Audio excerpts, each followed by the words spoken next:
Hello everybody, this is Jason from Stargazer Exotics here in Saskatoon, and I thought I would make a quick little video, hopefully I'll make it quick for you, of some of the mosses, the fresh live mosses that we'll be bringing to the Western Canadian Reptile Expo, as well as the Saskatoon Reptile Expo rather, upcoming in August and September. These fresh mosses, again, are fresh. They have never been dried, they have never been preserved, and I've got 6 of them. Let's take a look. This here is Elkhorn Moss. This is a mossy vine, if you will. It literally comes in lengths of, well, 8 to 10 feet roughly, some longer, some shorter, but you wrap this around poles, you string it up on backgrounds. It kind of grows like pothos. It just kind of does what it wants, and it creates a really natural looking fern, kind of. Now, all mosses, they belong to a family of plants that do not have a vascular system, bryophytes, and they actually grow in a rhizome, so they don't typically have traditional roots always, and they don't have leaves in a sense that a normal plant that you would think of has. They actually have leaf-like structures because they don't have a vascular system to draw up nutrients and moisture. Camera's not focusing very well, but this one kind of looks like a pine tree or an evergreen tree, and it's nice and soft, nice and green. Like, this is one of the greenest mosses that we've got. There's another green one coming up too, but this one over here is a very common moss used in terrariums. You'll find it in the pet stores. This one's called frog moss or mood moss, and it typically, when it's dried, they say comes back to life with proper care. Rarely does it ever, and if it does, it never looks as good as it should. But this is fresh, harvested mood moss, frog moss, never dried. It's fresh, it's lush, it's wet. Like, I just finished watering it outside today. Here's the bottom of it. Again, no real root system. It grows on this one grows on mycorrhizomes, and this one's a young piece. You can see by the small leaf-like structures and the lime green color, this one's a little bit younger. Here's a nice piece.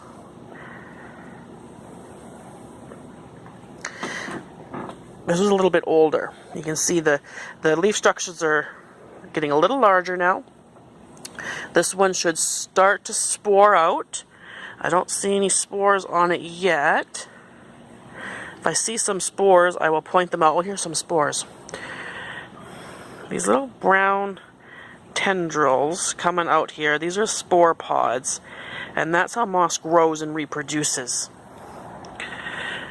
And they come in pads, both between, 2 to 4 inches thick. They come in these little pads that can be broken up and placed all over your terrarium. Nestle it down in between rocks or in crevices. Nice moist substrate, and you're golden with this moss. This one's upside down. Little pads. Again, this will all be available at the expos. This is all going to be sold by weight, so you don't need to purchase a lot. Or purchase a lot. I'm not going to stop you. This adds a great humidity to your tank. It just boosts the natural environment. Think of isopods, springtails, bioactive enclosures. This is golden. You're not going to find these mosses in Canada very often. Fresh, live like this, in bulk. Like, look, I got table full. The next one here is also common in the industry. This is sheet moss or carpet moss, and this one's already sporing out. We'll zoom in right away and take a look at these spore pods here.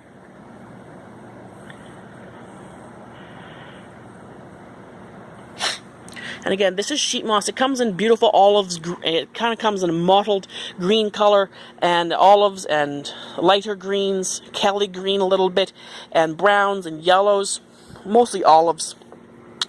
And this is a testament to how fresh this moss is. It literally has plants growing in it that you can leave or pluck out. And it comes in sheets, and I'll try and pick up a sheet here. They're big. Nice, fresh. This one's probably about 3 feet. I can't zoom out far enough for you to see it.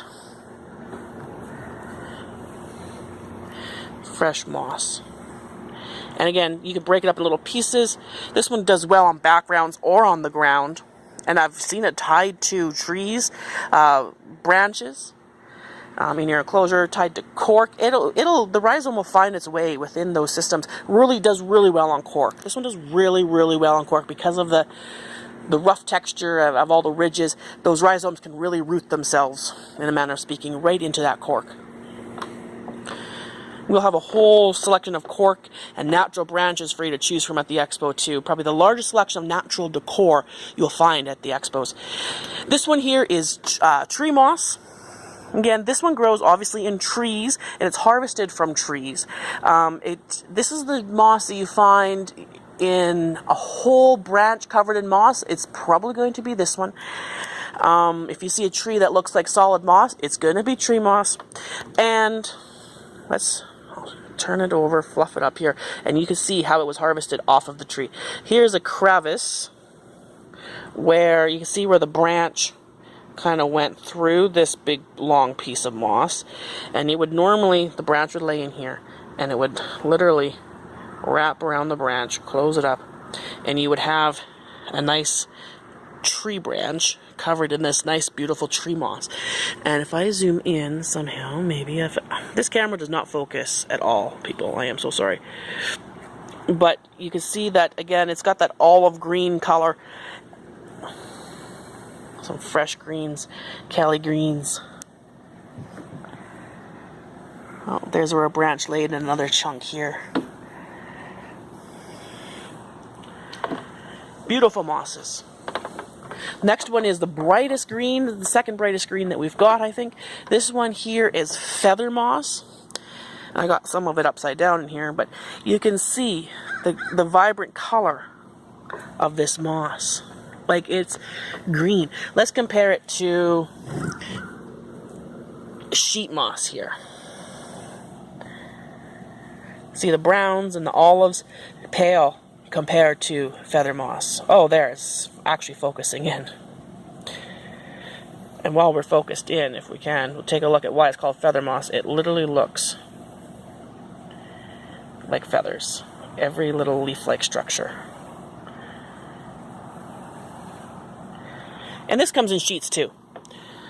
This one's a little pad of it, but it comes in nice sheets.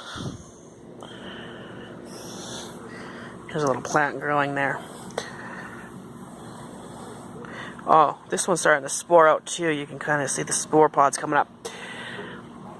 Again, that's how they sort of mature and grow and reproduce. They don't have seeds, and they don't have fruit. They have got spore pods. Lastly, but certainly not least, we've got a little pile over here. This one is called palm moss. And it doesn't look like much on camera. Let's see if I can zoom in here a little bit. You can break it up into little chunks. And, oh, there. You can see why it's called palm moss. Because they're nice and tall. Little palm trees. Look at this.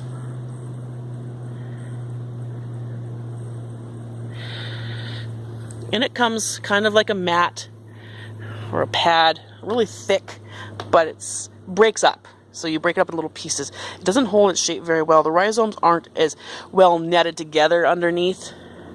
You can kind of see how it kind of breaks up. So it doesn't hold its shape as well as, let's say, a sheet moss. So it will create a carpet on its own, but you can break it up a lot easier. Put it in little